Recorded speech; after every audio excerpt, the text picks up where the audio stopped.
What if I told you writing a cutting edge application was as easy as writing your to-do list? Well, today we're going to go through exactly that. And I know it sounds crazy, but using this brand new tool that's come out called Bolt.New, we're going to be able to pull back the curtain and see exactly how we could do this.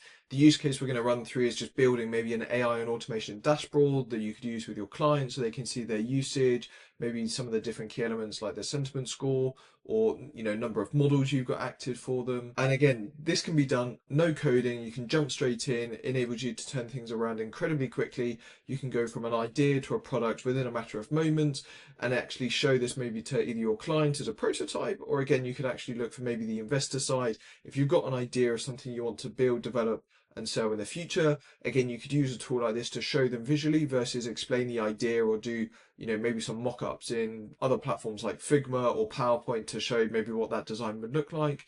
So let's jump straight in. Today we're going to be using Bolt.New as mentioned, but what we want to understand is the actual output we're looking for. So as you can see here, this is what we're going to be aiming for. So this is a dashboard that's done in Codepen. So we'll run through in a minute exactly how Codepen works. But we want something that has maybe a few graphs. We can see, the different people involved or the AI models. All of this can be customized. So maybe you've got the satisfaction level you want to include. So again, what we can do is use this as a base and start to adjust it to our exact use case. But more on Codepen. This is a repository that we've got here, as you can see, where lots of people are constantly updating, providing new templates that you can use. So again, you've got the ones that maybe you want to follow. These are some of the trending ones. You've got maybe some people here that may be of interest. I've had a look through and there's some great use cases. So for example, here, we've got ones around scrolling to the abyss. So this is where my mouse turns into a little submarine. You can see the different fish, that exist or, able to go down, and it's really dynamic and it's quite visual. So it's great to see. Other ones are like this hexagonal grid. So this really reminds me of the Apple Vision and enables you to kind of see the different elements and you could select them. Again, maybe you've got some products or you're doing a different offering. You could use this as more of a visual way to engage with the customer. Another good one is this grid. So maybe you've got a help customer support section. Maybe you've got a lot of blogs and you're trying to write them and show them off on your website. You could use these different components to really talk to the customer, show them some of the examples. We've also got other ones like this sliding card. So all you need to do is click and it starts to rotate through. So maybe you've got a product company, you want to show off some of the products. Maybe you've got a photo company, you want to show off some of your photography that you've done over the years.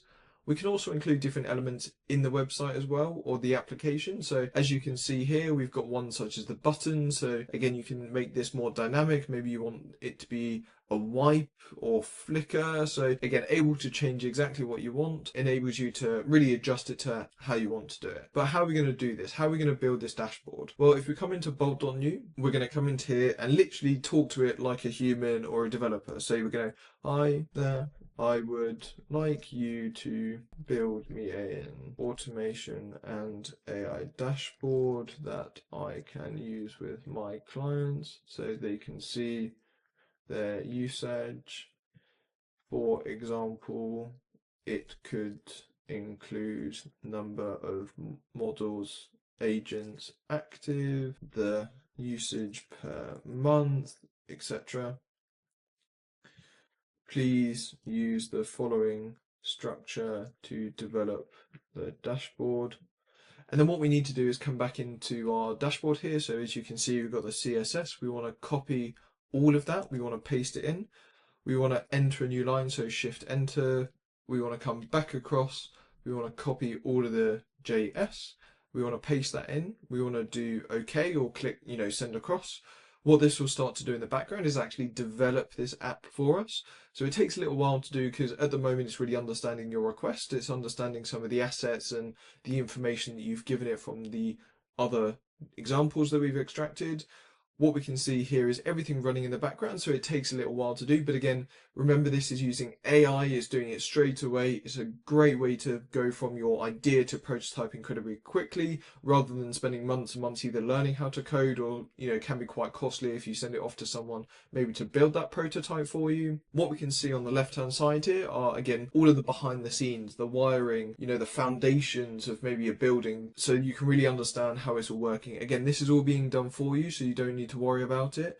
what this will do is it will go through and it will iterate through, and you can speak to it in plain English as well, or plain human language for the way that you want to make the improvements. Brilliant. So that's all been generated. What we can see here is it's starting to load the preview. So what we can see is it will take a little second to load. Just wait for it to come through. So there you go.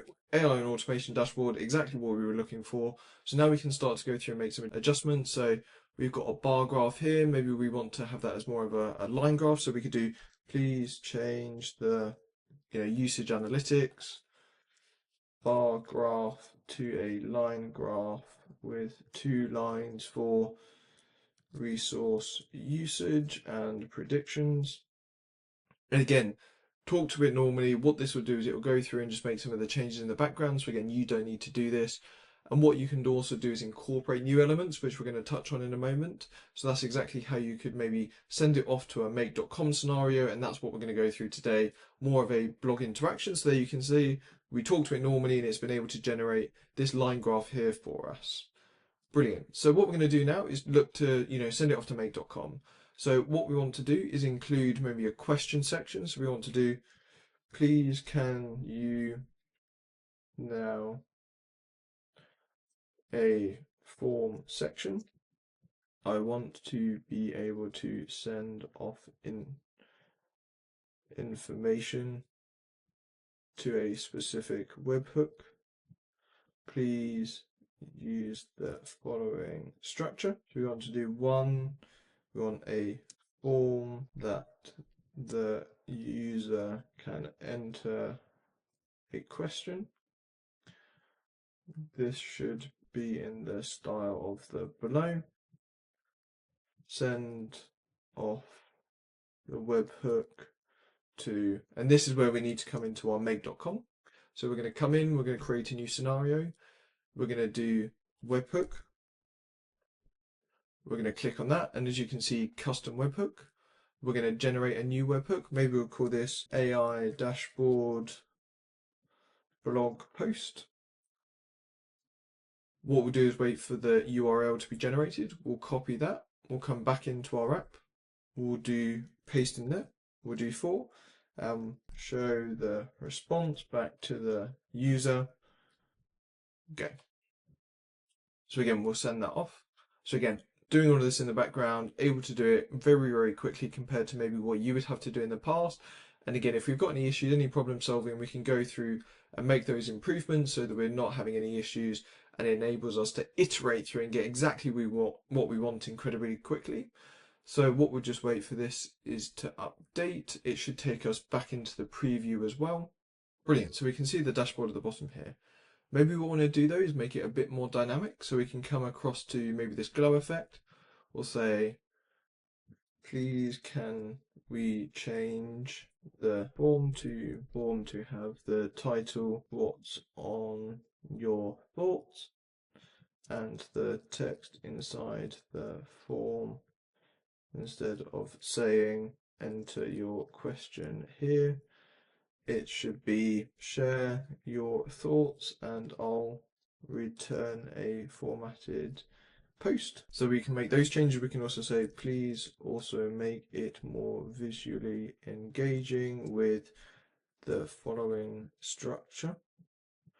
We can enter that in. Again, that's the CSS that we've copied across. We'll copy the JavaScript. So that's gone in. Again, shift and enter just to give it a few more spaces. What we'll do is just see what that comes back with. So again, able to do this in real time so you can see exactly how it's working very, very quickly. So hopefully this can make it a bit more visually engaging, because it was a bit boring before, just a usual form that maybe you would get sent across. What we also need to do is come across and test this AI dashboard in a minute and check that it's sending all of the information across to make.com as we would want it to be used. So we'll just wait for this to load. We'll see it's updating everything in the background. Brilliant. So as you can see here, it's come through and made the changes. It doesn't look quite right for some of the text in there, but as we can see, it's updated all of the information there. So what we'll do, just to make sure that it's all working, we'll do OK. So what we're checking here is that it's receiving a response. So we'll do test. We'll do share thought. It will say error. But what we should see here is that it was successfully determined. So what this means is it's got the connection, it's able to send the information across, which is exactly what we want. Now to triple check that, what we can just do is rename this to receive thoughts. We can do run this module. What we can then do is just come back into Bolt and we can do linked in post. So we know it's a different response. We can do share thoughts. And as you can see here, information is coming across. And this is great because what it enables us to do now is once we've got it in make.com, we can basically use it for lots and lots of different applications. So whether that's maybe querying a database, maybe you've got product information, you can then recall this and send it back to the customer. Maybe you've got some documentation on how the tool works, how they could improve it. You know, maybe you've got some regular recommendations. You can store that away, give that to the customer. They could check their performance. They could send, you know, forms, emails, whatever it is. You've got so many possibilities now that you've got it into make.com. Brilliant. So what we're going to do now is just make that change to the structure here. So we're going to say, please, can you change the button within share your thoughts, to have black text, and also have the button with a glowing white background. We'll just see what that does, see if it comes back with a good structure. Again, able to do this dynamically, go through. What we're going to do now is go into make.com and we're going to make some of the changes around actually generating that maybe LinkedIn post, that blog post that you could send across. I found that Claude's really good for this. So again, if you want to find Claude, you need to search Claude. And we're going to do create a prompt. Now, today we're going to actually go through and show you how you connect it. So what you want to do is do add. We want to give it a connection name. So maybe you want to do linked in post. We'll do AI dashboard, LinkedIn post. Now we need the API key. So what you want to do is you want to log into your Claude account. You want to go through to the API console. When you click into it, it should look something like this. You can then do create a key in the top right hand corner. We can then do, again, just default workspace. We can name the key. So again, AI dashboard, linked in post. We can add that. We can copy the key. We can come back into make.com. We can paste that in there and we can do save. And this will create a new connection. Again, they've got their different models here, Haiku, Sonnet. Again, what this will also do is automatically update in make.com. So if they release a new model, you'll be able to use it straight away. Today, we're going to do maybe just 1,000 tokens. So it enables you to do a short blog post. We're going to do add a message. So you want to do user. Sorry, you want to do assistant. You want to do your objective is to write a LinkedIn post that is highly engaging and would draw readers in. Please structure the post in the following way. And then what we can do is give it an example. So example, we can copy across one of the ones that I've done in the past. We can do get rid of where it says LinkedIn post. We can just format that quickly. We can do a couple of rows. So there you go. It's got an example. It knows how to do it. We'll come down, just get rid of the bits at the end. So that's all good to go. And then what we'll just say is here, type again, text. Here is the topic that the user would like a LinkedIn post written about. And we'll do that in there and we'll do OK. So again, this is going to be writing an engaging LinkedIn post. And then what we need to do is send that information back across to Bolt. So you want to come across, you want to do webhooks, webhook response.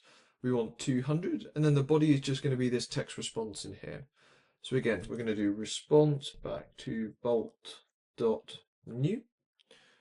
We're going to save that. We're going to make sure it's all aligned nice and easily. And then we're going to do run once just to give it a test. So if we come back into Bolt, we'll also see if our update around the structure of the buttons changed. So yep, there you go, all changed. It's got a nice glow behind it. It's white. It's also got some black text in there. So what we can say is, I want to write a blog post / LinkedIn post regarding AI and how it's being used in the development of new products. So we'll share our thoughts. That should be sent across. So as you can see here, it's received it. So that's all great. It's now writing that blog post for us. So again, this may take a little while for it to write, and then it's sending the information back. So what we're going to do is come back to Bolt. And what we can see at the bottom here is it's not receiving the request. So again, problem solving, we just need to resolve this. So again, come to the left-hand side, we'll just say, we are not receiving the webhook response.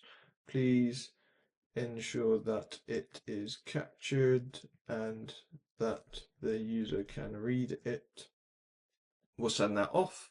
So what we'll just see is the updates that it makes in the background. What it should be able to do is just improve it, make sure it's capturing all the responses. So we'll give that a test in a second once it comes back. Brilliant, so it's all come back.